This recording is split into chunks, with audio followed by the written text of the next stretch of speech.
Hello, and welcome to this Beyond Clean virtual conference. The speakers for today's conference, the sponsors for today's conference, and the Beyond Clean team are all so excited that you're here.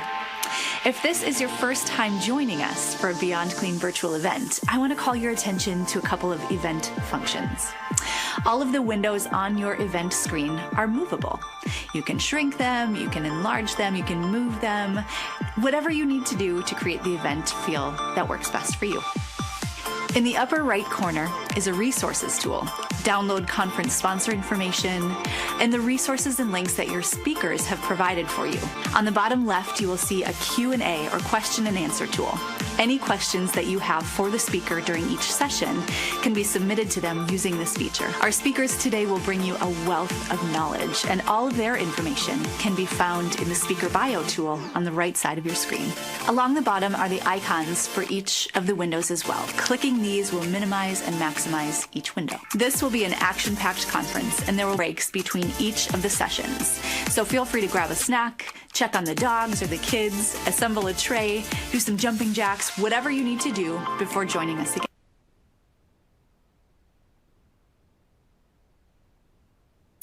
All right, thanks, Linz, and hello, everyone.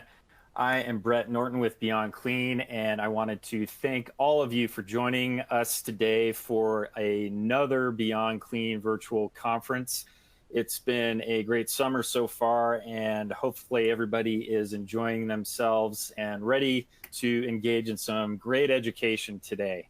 I'd like to extend a warm welcome to all of you joining us for the first time, and also another warm welcome to everyone who has been with us before. So thanks again for coming back. I'd like to first introduce the conference.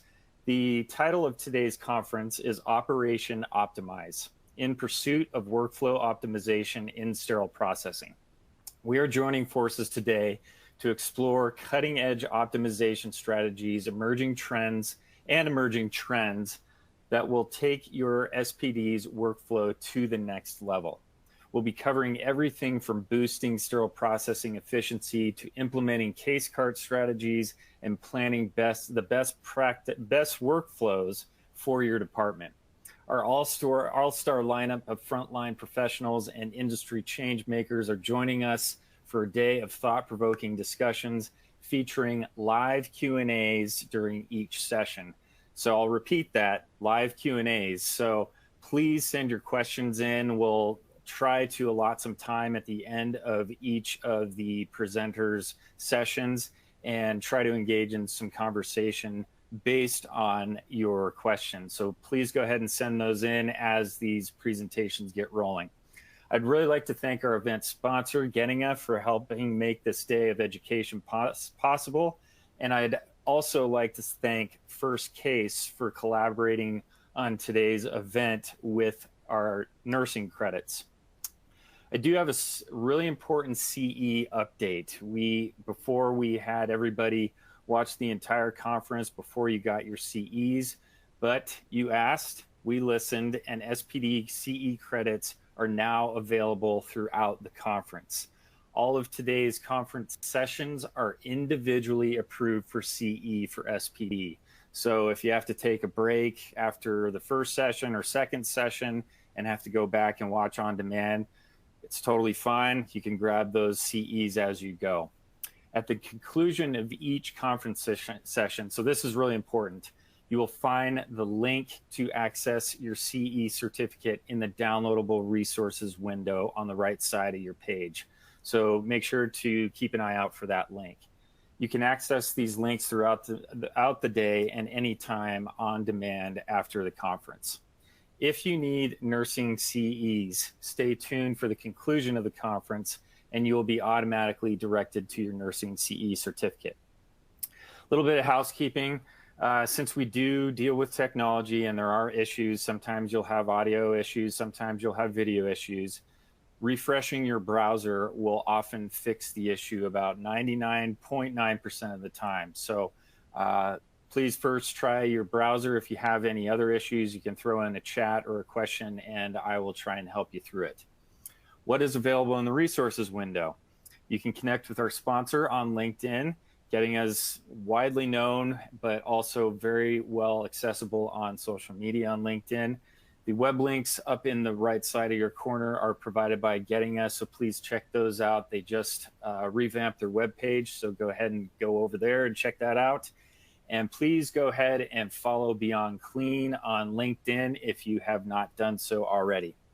All right, we invite you to sit back, relax, assemble that tray. It's time to get this event started. Kicking off today's conference is two speakers who we know very well here at Beyond Clean and are very excited to welcome them back. We have Jen Barnickel. She is a sterile processing operations leader at Vested Medical. Jen is an innovative sterile processing leader with over 20 years, almost 20 years of experience in the industry. Tracy Raymond is a director of education and onboarding at Vested Medical. Tracy is a quality-driven and passionate SPD leader who is dedicated to educating, training, and mentoring the next generation of sterile processing professionals. The presentation title is Work Smarter, Not Harder, Optimizing Your SPD Efficiency.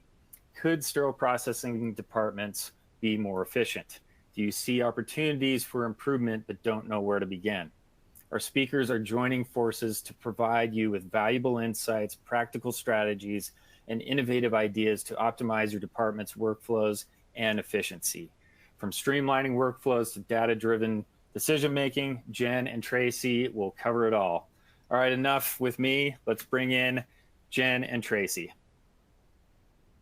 Hello, good morning. Good morning, Brett. We're really happy to be here. All right, let's go to the next slide. Oh, that's okay. All right, here we go. It's a little morning hiccup, I think. All right, our objectives. We're going to talk about how you can be more efficient in terms of people, your team, places, your department, and processes within your department. But before we get started, we'll give you a little bit more background about who we are and how we got to where we are in our careers. I've been in the field for almost 30 years. Started my way up from a technician, and as you can imagine, during those 30 years, there have been lots of changes, improvements, efficiencies, becoming more effective, that type of thing. And she didn't say it, but she's Tracy, I'm Jen. Just in case people were a little confused. So I'm Jen Barnickel. I've been in the industry, as Brett said, almost 20 years in roles from a surgical tech to an OR liaison to an SPD manager. And now I'm here at Vested Medical. And just to clarify what Vested Medical is, we are an off-site sterile reprocessing center. We're blessed to be partnered with a major manufacturer, and we provide sterile vendor trays to facilities for cases. So while Tracy and I both come from traditional hospital and surgery center backgrounds, that's not where we practice now. So just wanted that out there in full disclosure. All right, awesome. All right, so people, you know, as a team, we really need to come together and work as a team for the patient. In doing so, you need to be able to work in a team-driven environment. Not everybody is the same. Everybody is different, because if we were all the same, life would be kind of boring. But as a team, you have certain issues, well, not issues, but like conflicts sometimes. Whenever you're putting personalities together, there's those that work well together, there's those that don't. There are more detail-oriented people, more get-it-done people. So hopefully you have a healthy balance on your team, because that mix of people actually, while it can prove frustrating at times, can be very beneficial when partnered and done correctly. For instance, if your department is getting slammed right now, put people where they are the strongest.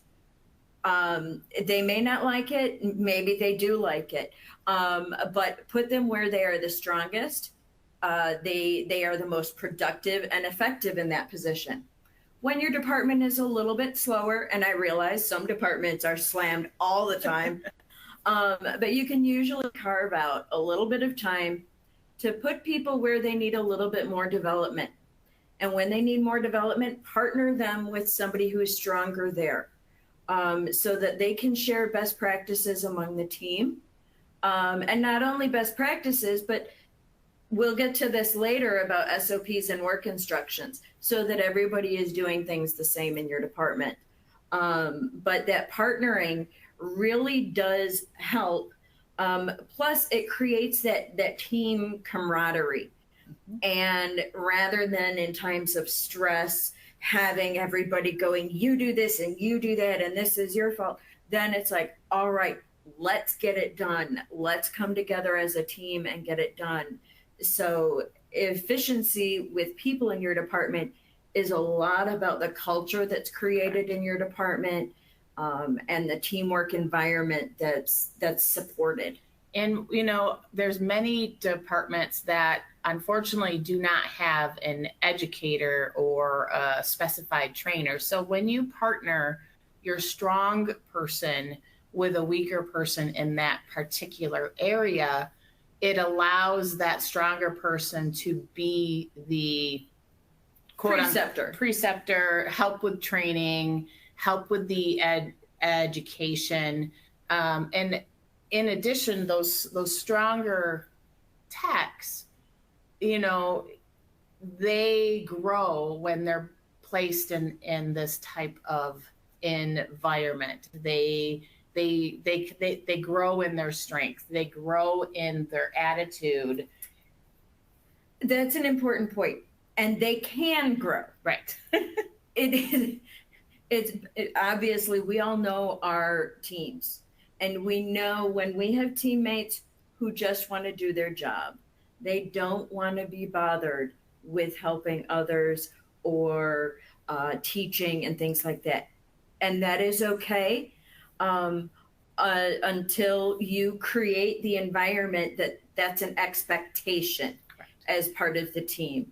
But that takes time to create that culture. Not everybody can switch on a dime and do that and is motivated to do that, and that's okay. Don't necessarily, upset the apple cart in your department trying to make massive changes all at once. Correct, because as most of you are aware, there's some people that do not like change. So those people need a little bit more help, support through the process of the change that you are implementing in it to create a more culturally team-oriented type of department. So that all kind of goes along with cross-training. It's very important in my mind that everybody is cross-trained. You can do everything in the department. It's tough when you have someone who, is, I only do ortho, I only do CV, or that type of stuff, because you never know what is going to happen. You never know when you're going to have they're on vacation, or you're going to have some sort of an event that you need to have everybody able to do everything, because you just don't know when something's going to happen. Bottom line is, it's okay to have specialists. Correct. But those specialists also need to be able to function in other areas. They can't just live in their little bubble. Now, right now, we're primarily speaking to SPD leadership. As we get a little bit further down, we will address some things that SPD techs, maybe you're not a leader in your department, can also do. Absolutely. To help increase efficiencies. But as far as leadership goes, one of the effective techniques that we've come across in several facilities is using runners. Allow those people at the sink, at the assembly bench, to focus on what they're doing. We like to have a runner in decon, and they are emptying the containers, emptying the case carts, and they just feed the sinks. If there is not anything else coming into the department right then, they can help the sinks by taking the things from the sink and feeding the sonics and loading the washer racks. And those positions can trade out, because standing at the sink all day gets boring, or running all day, you're, pouring down sweat. But using a runner allows the people that are at the station to focus 100% on what they're doing. So for one, cut down safety risks in decon. For two, increase efficiency. You're going to find less bioburden and contaminants getting missed at the sink. In assembly, if you have one person emptying the washers, and people at their stations are able to focus on assembling the trays in front of them, because they're not having to worry about answering the door, emptying the washer, moving things around, that's going to lead to increased tray correctness. Correct. The trays are going to be correct. They have more time to focus, as Jen said. It's, our job is extremely important. And you need to focus and be able to inspect and make sure that every instrument is clean and functional, because at the end of the day, it's the patient. But if you can make your department more efficient by having that runner is feeding the person at that station. It's gathering supplies if the supplies are getting lower. It's like Jen said, it's answering the door. Have a specific person designated for the day to be the one that answers the phone, to be the one that talks to people that come in to the department. Because we know and have experienced that if someone is pulled away repeatedly from the station, from inspecting, from cleaning, from doing that type of thing, that's when you're going to get errors. They're going to forget what spot they were at. They get distracted. The key is to limit those distractions for the person that is assembling, that's cleaning, that's running the sterilizer, that type of thing. If you don't have errors coming from distracted processing, what you may notice is a decrease in productivity, an increase in the time it takes to assemble trays, because of that need to come back, refocus, possibly start over. And that's okay, because everybody, as we said, is an individual. Some people can't come back and jump right back in where they were. They need to start over. But by using the runners, and actually supervisors and leads make great runners. The reason being, they're able to direct the workflow. Correct. A lot from that position. If they're the ones answering the phone in the door, chances are that's who needs to be addressed anyway. So if they're at a station working, they're going to get pulled away anyway. Right. So supervisors and leads, the running position is a great way to stay on top of what is going on in that area and to feed things. Maybe you're getting slammed. Maybe Susie on this station is a whiz at cardiac trays, and Johnny over there, he's great with ENT, because we all know those sinus instruments are a pain. So maybe you feed them those trays to help get caught up a little bit. Or maybe you're able to say, hey, this person needs to work on their skills with these kind of trays. And you just inadvertently feed them the trays that they need to improve their skills on. And not only that, but that lead or supervisor also is aware of what trays are needed for later in the day, what trays are needed for tomorrow's cases. So then you are able to prioritize the work more efficiently and effectively. Therefore, in essence, you're more productive, because you have that person that knows what's needed, feeding the workflow to ensure that those trays get done for the cases. And when you use somebody as a runner who is not a supervisor or lead, hopefully they're picking up on some of this stuff. And it's a great way to develop the team. I was just going to say that. Of course you were. A great way to develop that person that you have seen has the potential, has those critical thinking skills needed, because you're developing the next generation of leaders. We're the leaders right now are not going to be here forever. I hope to retire in 10 years. No, you're not leaving me. So therefore, you are developing those next generation of leaders. The next point is hire for attitude and work ethic. You can train the skill. We all know that skills are trainable, but you can't change a person's innate character. So hire for fit within your team, attitude and work ethic, because they're the ones that are going to give it their all. They're going to train faster. Because they're hungry. They're hungry. And plus, you're not training out bad habits. Right.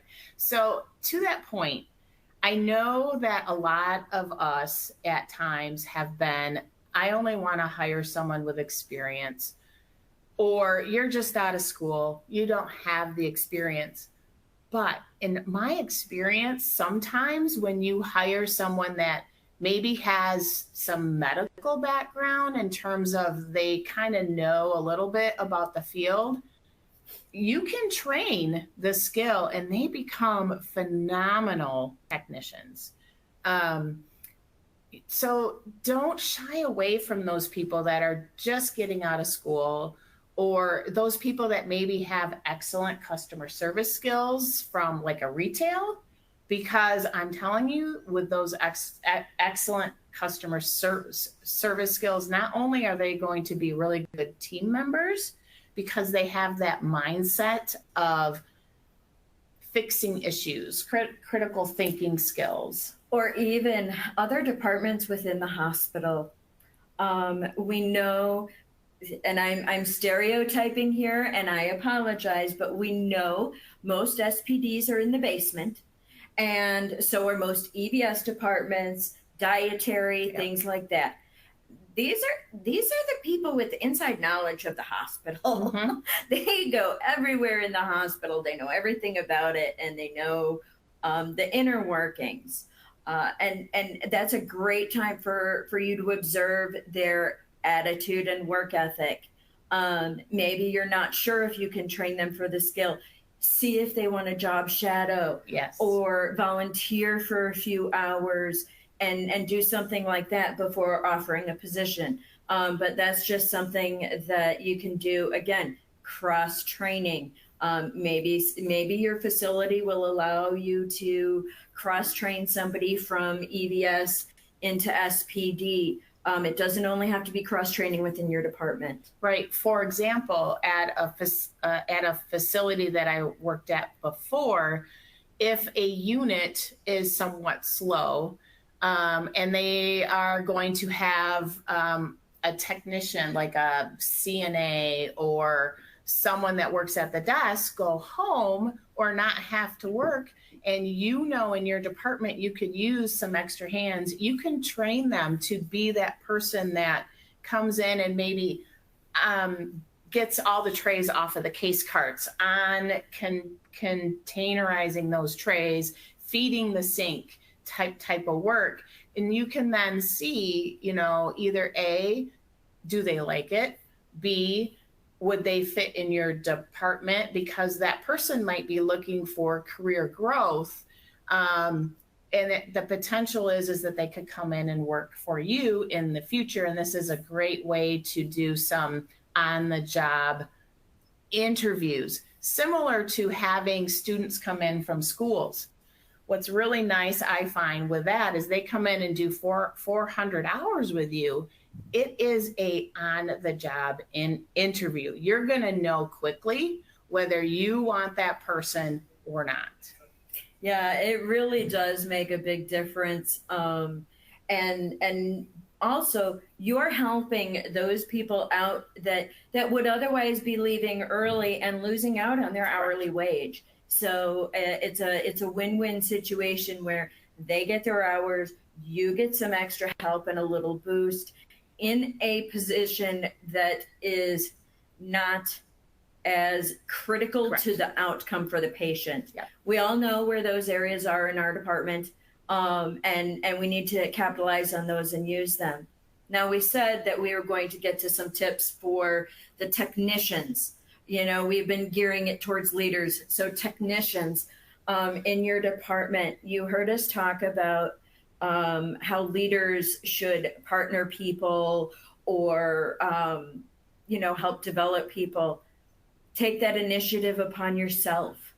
Not everybody wants to be mentored or partnered. Offer advice to the willing. Yes. You can't force somebody to hear what you say, and it may create some tension. So make sure that they're willing to receive, right, and then go for it. So a caveat to that is if you noticed that someone is not doing it correctly or per the SOPs, which we'll get into in just a bit, you have an obligation to say something to that person as a technician. Don't be scared. Say it in a professional way to say, hey, I noticed you doing this. I thought the SOP said this, or the IFU said this. Say what is correct. Then if you notice that they are still not performing it correctly or doing it correctly, that's when you raise it to your leader, whether it's your lead tech, your supervisor, or whatever. But we as technicians have the obligation and responsibility to our patients to ensure that everything is done the correct way. So we need to hold each other accountable. We're creating that culture of accountability and collaboration. 100%. Work together. Everybody comes from different experience levels, different places that they've been, and maybe at their last place they did it different. Maybe they're thinking, 2 changes ago to the IFU, because let's face it, some of us have been in this industry for a while. We've seen multiple changes to the same IFU. Right. So what we're saying is just be willing to be the change you want to see. Don't force your help on people that don't want it, but make sure that you are keeping your eyes open and don't be afraid to speak up. 100%. All right, let's move on. So now we're going to talk a little bit about your department efficiencies. So a lot of what we're going to talk about in the next couple of slides is in terms of lean. Try to eliminate those wasted steps, those type of things. So I just want to define lean for those that do not know. It is a philosophical way of working that emphasizes the removal of waste within a process. Sometimes fresh eyes are very helpful for this. We know that technicians, leaders, all of us, you kind of get into this habit and you tend to not always see everything going on or around you because it's a routine. It's a routine. So sometimes fresh eyes is very helpful with this. What you can do with this is you could even have someone from the OR come down and observe. They don't need to know everything that is going on, because the questions they ask could lead to, oh, I never thought of that. Those epiphany moments. Exactly. So invite someone down to look at it. Invite your infection preventionist partners. I'm telling you, or quality control. If you partner with either of those in a very collaborative manner, it also is going to bring about those, oh, wow, That's a great thought. I never thought of that. New people coming in that have worked somewhere else, asking the questions, have you ever thought of doing it this way? But don't be that person that always goes, well, at my last facility, we always did. Turn that around a little bit, because what you're doing when you say that is sometimes you're putting off your teammates. So if you say it in a way of, I wonder, what if we did it this way? That type of thing. So a lot of that stuff can lead to being more lean. Right. Now, lean also comes when you're looking at renovations and redesigns.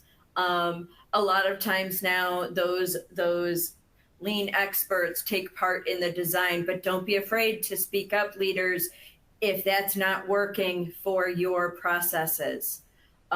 Sometimes they don't know the minute details, so it's a fine balance.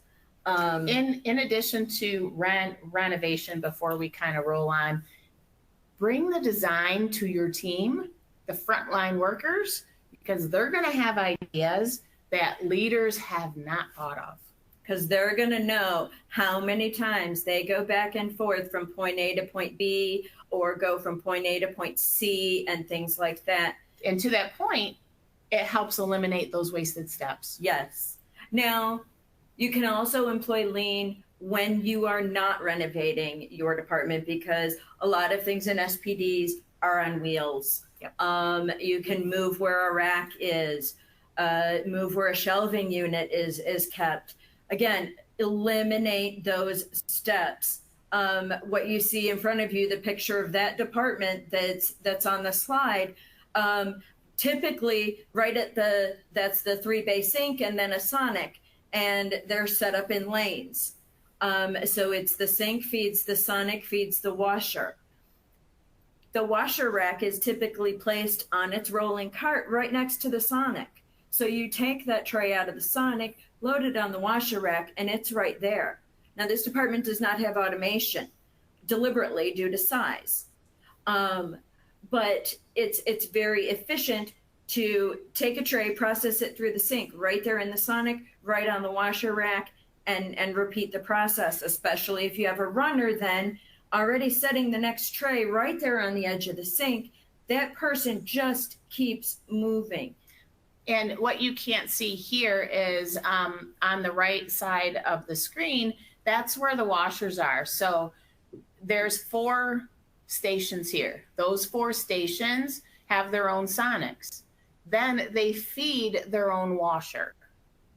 So even if you didn't have a runner, let's say it's in the morning or a little bit later at night where it's not as busy, but you're still busy, you're still being more efficient because you are feeding a straight line. You do not have to waste multiple steps.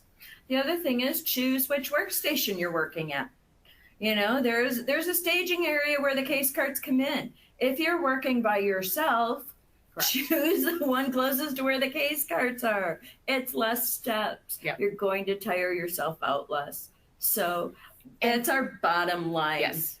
Work. It sounds so old-fashioned. We've heard this expression so much. Work smarter, not harder. Save those steps. We get our steps in. I know people are worried about their steps on their Fitbit or their watch or whatever. We get our steps in, trust me. There is no I forget what I was going to say, but yes, we get plenty of steps. We get plenty of exercise in doing what we do. When you're lifting a tray and you're carrying that tray, why do I want to carry it 10 steps when I can carry it 3? Why do I want to carry it at all when I can have the rack right next to the sonic? And I pick it up, pivot my body using proper body mechanics. Good point. And place it on the rack. So that's decon. So now when we think about assembly, same concept, right? Use the racks or the trolleys or carts to move, and then that person that's unloading the washers can have carts by your stations feeding those stations, those workers.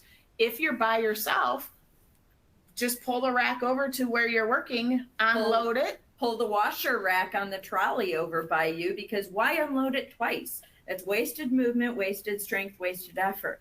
if you don't need that in the next area. Valid point. If that washer rack is needed back in decon, then of course you're going to unload it. You're going to have to unload it, but unload it onto a cart that's closer to you. Similar to that with your sterilizer rack. After you assemble your tray and it's ready to go on the sterilizer rack, pull those racks closer to the assembly station.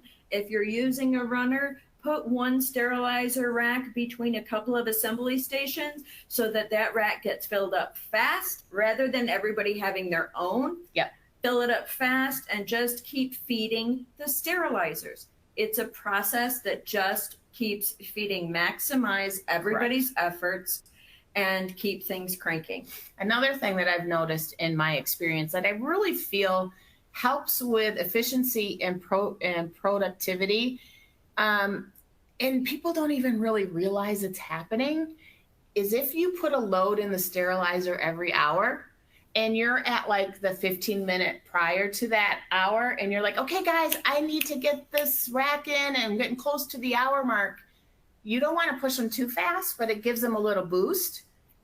And then put it in there, because what I found is when people notice that you're pushing stuff in, they're like, oh, I need to work a little bit faster so that they can keep pushing it in. If you wait too long, they're like, I got time. I can take a little bit longer, that type of thing. Basically, it comes down to keeping the motivation moving. 100%. Keep the energy level positive. And now we'll go to the next slide of places, which is 5S. Some people are familiar with this term. It's not quite as popular as lean yet. It comes from the manufacturing world. I use it all the time. I was at a leading online retail for almost a year and learned so much about operations. And I still struggle to tell you all the S's, but I use the term 5S all the time.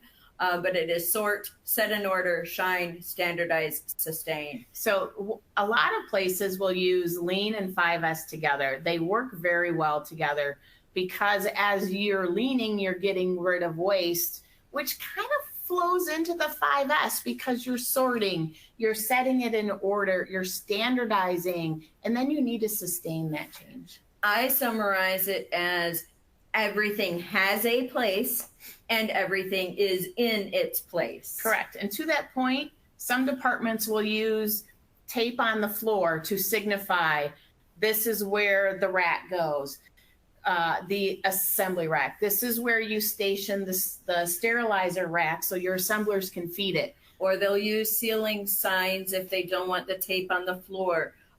Whatever, partner with your infection prevention, your quality, even possibly your facilities department to see what you can do within your area to designate spaces. And then keep it clean. 100%. Keep it clean. It really does impact everything. Have a checklist. A daily checklist for cleaning with certain tasks. Certain tasks are weekly, certain tasks are monthly, biannually, quarterly. If you have EVS cleaning your department, do schedule walkthroughs with EVS leadership so there's an accountability level to it. And this is a relationship that takes time to develop. You can't force it down somebody's throat. The saying is you catch more flies with honey than vinegar. and it's definitely true. But work to develop that collaborative nature. If it's always the same EVS person cleaning your department, they may not know the Correct. AAMI standards for cleaning your department. They're trained by EVS. They're not trained by SPD professionals. So take the time to share that. Maybe share that with EVS leadership. And it all goes together, working together as a team collaboratively, because even EVS, they need to understand at the end of the day, it's for the patient. When it's clean, it also really affects your own mental working, right? Because I find that I seem to work a lot better in a clean environment. You're not always going, oh, look at those dust bunnies over there, or, that type of thing. Keep your stations clean. There are certain things that are SPD cleaning responsibilities and EVS cleaning responsibilities. So have the checklist for your team, because having that checklist really ensures that everything gets done when it's supposed to get done. Your daily cleaning, your weekly cleaning, your monthly cleaning. We all know things get missed when we're busy. So leaders, you need to ensure that there's time to allow for this cleaning so that it doesn't get to the point where it's so bad and then all of a sudden IDPH is coming, which is ours, or Joint Commission or Triple AHC, depending on where you work, because then you got to do it all, and then it's too much work at that point. With clean and 5S and lean, that leads us right into the assembly stations. A lot of places have assembly stations that are not uniform, because Sally likes to work at this one, Susie likes that one, Johnny likes that one. Well, why do they like that? That's because it's set up the way that they prefer. But in order to be as efficient as possible, have your workstations, have a defined setup for the workstations so they are the exact same. Your integrators are always in the same spot. Your locks are always in the same spot. Your filters, tray liners, all that kind of stuff. Wipes, everything is in the same spot at every station, so it doesn't matter. If there are, Jimmy likes this type of wipe, and Johnny likes that one, and you have both in your department. Okay, have little toolboxes. I have to thank Dave Jagrosi for this 100%. idea. Have little toolboxes for those that have their individual, favorites for tasks in assembly. Yep. That way, then they have their toolbox stocked with what they want, but the station is created equally. They're all the same. And that way, then it's easiest for stocking. You don't ever have to worry about going to a station and something is missing, because you know what should be where at every station. That will knock down the time it takes for you to get started working on a tray or even to complete a tray, because muscle memory, everything is in the same spot all the time. And towards stations, one thing that I think is crucial is to give your techs, 10 minutes at the end of their shift to stock and clean. It is important. We all know that it is important that we clean our stations at the end of our shift. Number one, because it's the right thing to do. Number two, it's really nice for the person coming in after you to walk into a clean, stocked station. Do what you would like it to look like when you come in. All righty, and moving on to processes. Yay! As you can tell, this is kind of little, Jen loves her SOPs. When we started with Vested Medical, we started from scratch. We had to write every word of every SOP. We partnered, again, I use the word partnered with quality to ensure that they were all uniform and the same. And we wrote all of our SOPs, included work instructions, and detailed, but not too detailed. Too detailed. There's a fine line. There is. So basically, say what you do and do what you say. Not only does this help your collaboration with infection prevention or quality control, it's going to work wonders when Joint Commission comes, because they're going to look at your SOPs, your policies, your processes, and you need to do what you say they're doing. Also, if when you're doing your SOPs, when you're writing, revising, anything with your SOPs, if you make the right thing to do, the easiest thing to do, and you document that, and you train it, and you train to that, and you observe to that and you evaluate that, there is never going to be a reason for anybody to deviate from that. The SOPs also need to follow IFUs. As we know, there's many different IFUs. But as a leader, as you're developing, revising, or whatever, if you look at your SOPs, you can find a common denominator among all of them. Yes, you're still going to have a little bit of outliers, and those ones will have their own work instructions for that particular device. But if you can make your generalized SOPs fall in line with the IFUs that you have, it makes it much easier to do the right thing all the time. We're talking about SOPs a lot. Some places do not have the control, the ability, the influence to create new SOPs, change existing SOPs, things like that. We get it. The larger the hospital systems, sometimes the more red tape there is. And what's not on this slide is job aids. 100%. Job aids are a wonderful thing because it's a quick reference that is not monitored by your quality system like your SOPs are, so they're easily updatable. But what we do, we have a shared file on a Google Drive. Everybody can Google Drive. If you're at a big facility, you have your own intranet that you can share drive these on.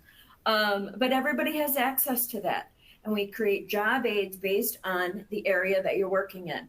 So if you're not completely positive about something, maybe you're a little weaker in this area and you're not sure, check the job aids, because there's, create step-by-step instructions or even just reminders, things like that. But create them and then encourage people to review them.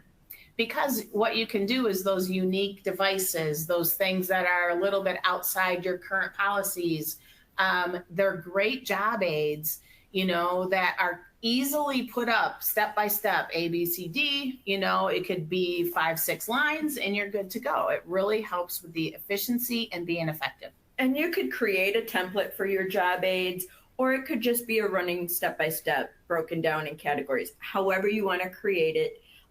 Some people are real, they love that outline format from English class and things like that, but that's okay. Yeah. Take it and see what works for your department.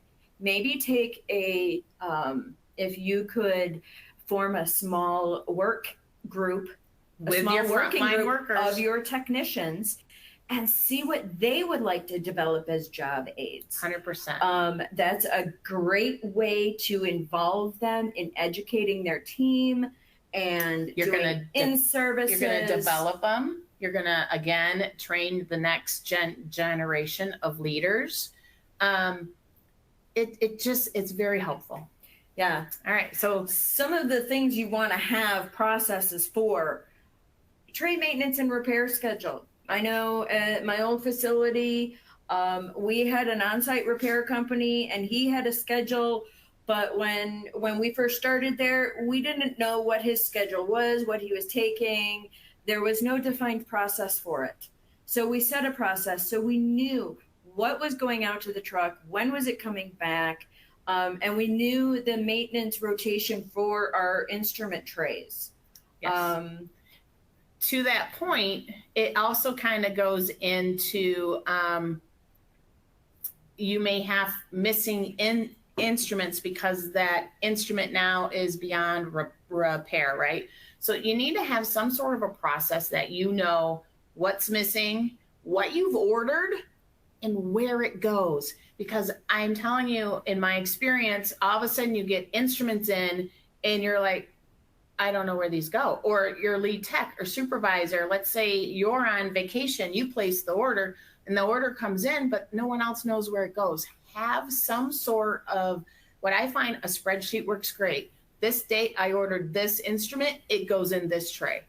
Makes it nice and easy for everybody. And then when it comes in, mark it off the spreadsheet. You can either have it done, you can do line through Do a it, date when it was completed. whatever works for you.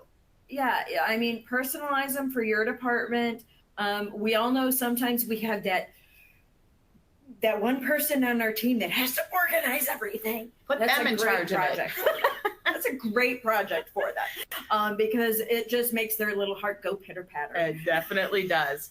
Kind of to the point of when we're talking about, checklist kind of processes type of thing, have a check-in and check-out process for your vendor trays. Even if you don't have an automated process like tray check, case check, or any of those, but whatever's even if out there, do still have a process. Yes, you need a process. You also need somebody that you may want to term the rep wrangler, okay? They're the ones that are going to be in contact with the reps. What trays are you bringing in? What is your ETA? We all have our policies about when those trays come in. We know that sometimes it's difficult, but if you have a process and somebody that is on top of it, that forms that relationship with those vendors, you will then be able to have a better in and out process with those trays. One thing that I found useful, because I was a rep wrangler for 5 years. My title was case cart specialist or liaison, whatever. I called myself the rep wrangler because it was insane. But when it came time to bringing in the next rep wrangler behind me, I trained her to be the good cop, develop that relationship with them, have that rapport, that easygoing, and use me as the manager as the bad cop. That way, then, again, you catch more flies with honey. She had that easy rapport, and if there was something wrong, it didn't come from her, so it didn't sour that relationship. It came from leadership. It came from management, because then having that separation allowed that relationship with the rep wrangler to continue, and it didn't have those little hiccups in the road. So one last thing is, we all know that in a facility, you have your clinics that may come in, the ED instruments, L&D, et cetera, right? The OR is not your only customer. We know what a stress and frustration that those can be sometimes. So develop a process of a list, right? Here's what they're sending us, here's what they're dropping off, here's what we're picking up, however it works in your facility, right? Because sometimes we send people to go get stuff or they bring it down. Have a process, then inventory what came, because we know they're not always right. They're not always the same. If you pick it up, inventory it when it comes into your custody. 100%. It's kind of like that chain of custody with instruments, similar to like nurses have the chain of custody in terms of patients. Have that where you can report. You can say, this is what you said you sent, this is what I have. Pictures are phenomenal. Pictures will tell the story more than words will. Then have that communication about what you're sending out, because we know that sometimes those trays come in or those instruments come in and they're single use only, they're Pakistani, or you're like, this is broken, there's no way I'm sterilizing this. So you need to have also what you're sending out, kind of like a reconciliation process. It helps with the communication process. And if there's issues as a tech, you're getting pushback, that's when you get your leaders involved.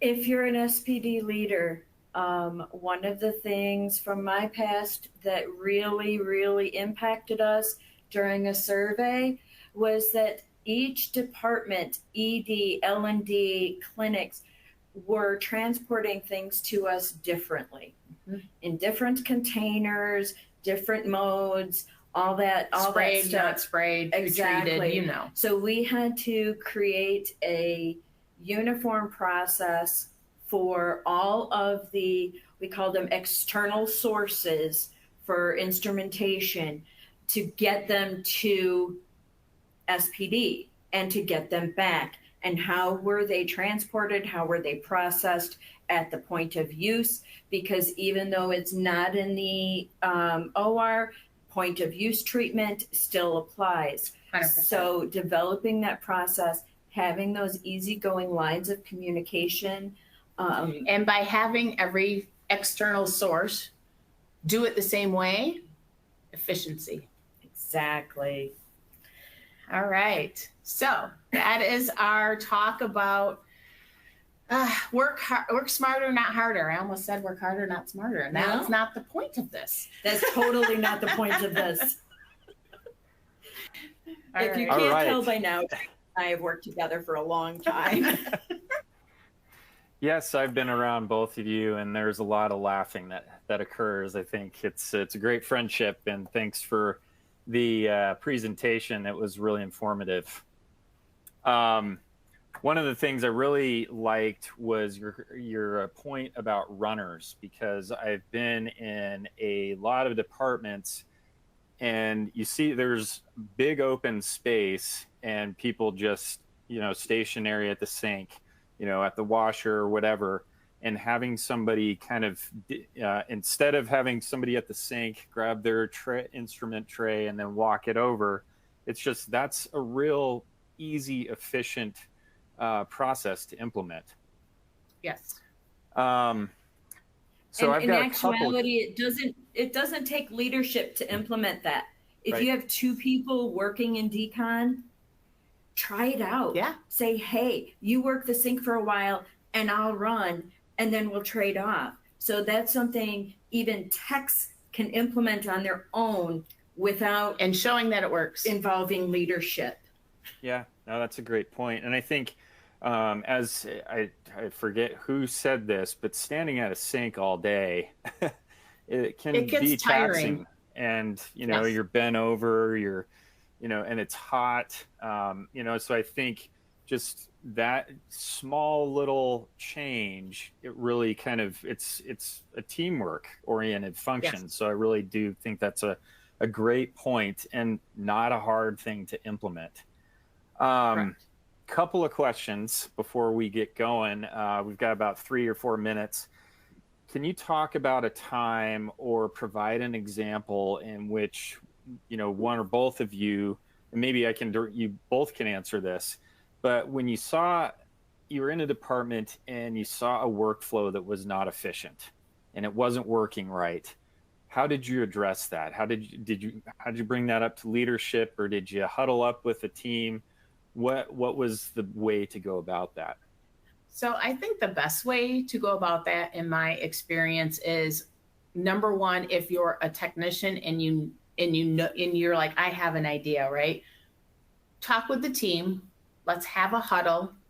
Make sure, let's just talk about it, because your idea is going to spur others, right? Because other people are thinking the same thing. They just might not want to say it because they're a little scared. Talk about it. Develop a plan. Then bring it to your leaders and say, you know what? This is what we've noticed. This is what we think will work. And as long as it follows your standards, you're not cutting corners or anything like that. As a leader, you should tell your frontline workers, absolutely, let's try it. If your techs have gone to the point to collaborate on something and they agree on something and bring it to you, as a leader, I'm sorry, even if you think it is the worst idea in the world and it freezes your bone marrow, you have to try it. Yes. Because you need to instill in your team that bring it to me and let's try it attitude.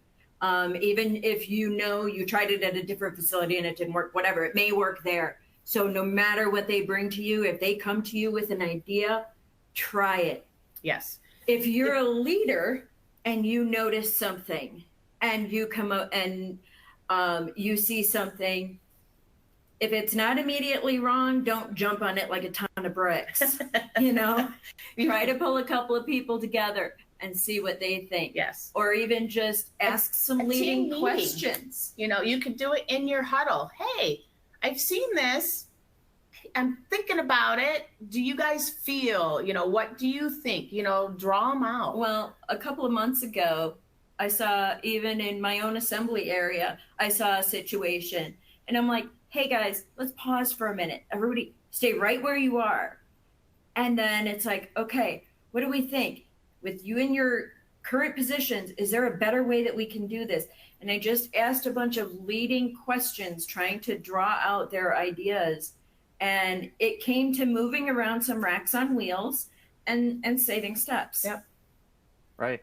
Well, and I think it's a great point as far as you can only implement change if you work together, and 100%. Positive change only happens as a conglomerate, as a team. And you see the worst teams in sports when there's somebody that wants to do it all and they take over and it's all about me. They're not going to win. No. It's just that simple. You need to work together. I really wish that we could keep going, but we're at time here. So I've got some other questions. Anybody out there that has questions for Jen and Tracy, please feel free to reach out to them. Their contact information obviously is right here on the slide. It's also on the front end of your screen. So you can also reach out to them via LinkedIn. Jen and Tracy, I really want to thank you both for joining us again. It's always great to see you. Always great to listen to what you have to say. And once again, yeah, thanks. Thank you guys. Have a great day. Thank you. All right. We have a short 10-minute break. So we'll just round up and get ready for the next presentation. If you've registered for the entire conference, you'll just automatically be directed to the next session, and you can click already registered and enter your email. You can access your CE certificate for this session in the top right corner in the downloadable resources tool. There's a link there, so don't forget to go after that. Nursing credits will be available following today's conference. And once again, I want to thank Jen and Tracy, and we will see you very soon. Next session. Thanks.